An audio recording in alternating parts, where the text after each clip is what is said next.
Hello students, in this chapter we are going to discuss briefly about the scheme of pharmacognostic study. For the detailed study of crude drug, there is an accepted scheme of pharmacognostic study which highlights on the following points. The first one is official titles or official names. These includes the pharmacopoeial names.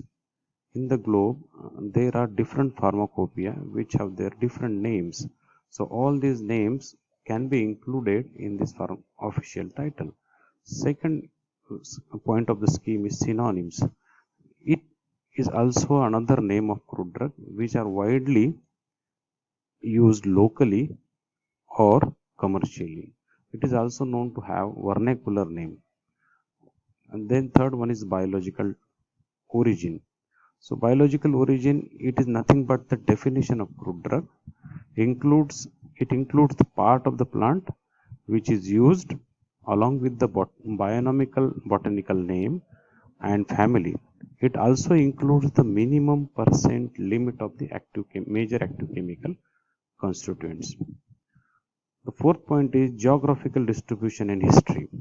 The history contains its utilization as a for the therapeutic purpose for the first time has been studied in history, along with how this plant has been recognized for therapeutic purposes.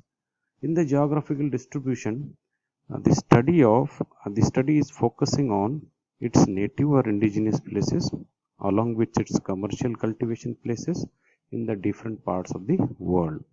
The cultivation and cultivation part focuses on a different parameters which affects the growth and propagation of a plants, such as the climatic conditions, temperature, rainfall, altitude, and other important parameters like fertilizers, pesticide, etc. The collection and harvesting includes the harvesting stage of the plants, the method of harvesting, along with the special care which is needed to be taken during the harvesting, and all the stages which are included for the packaging or preparation of the crude drug for market. In microscopical characteristic of in the microscopical characters or morphology, it includes the study of morphological feature of the plant, which will helps to identify the drug when it has been judged by its morphology. It includes the parameter like color, odor, taste, size, shape, along with the other distinguishing characteristics, which we cannot categorize into this 5 characteristics. Microscopical characteristic of a crude drug or histology, it includes the study of histological characteristic. These characteristics are studied into two parameters or in two category as a general characteristics and the distinguishing characteristic. Then chemical constituent point in the pharmacognostic scheme. So in this part, the therapeutically active chemical constituents are considered as the major phytochemical constituent, and their percentage has to be included into the chemical constituent. Along with the other chemical constituents, we can say other similar type of chemical constituents are considered as a minor chemical constituent, and remaining are the other chemical constituents. So in the chemical constituent, these chemical constituents present in the plant are categorized into 3 categories like major, minor, and other chemicals. Chemical test, it includes the special chemical test which is used for confirmation and identification of the crude drug. Therapeutic and pharmaceutical uses.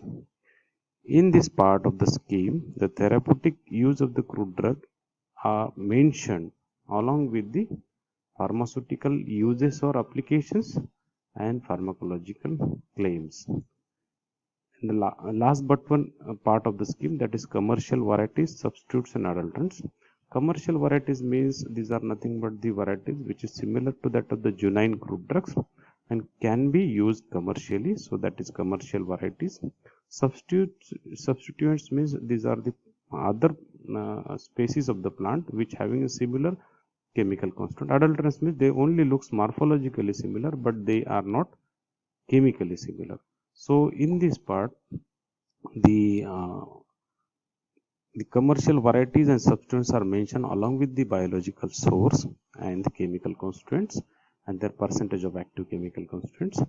And in case of adulterants, the biological source and distinguishing identification feature are being studied. In the last point, that is storage and preservation of crude drugs. Here we know that there are some crude drugs which need a special storage conditions and packaging conditions to protect from the deterioration. So for such kinds of plant, their storage and preservation has to be studied in the scheme of pharmacognostic study. The details of these pharmacognostic scheme along with the examples we mention in our textbook of pharmacognosy for diploma. You can refer it. Thank you.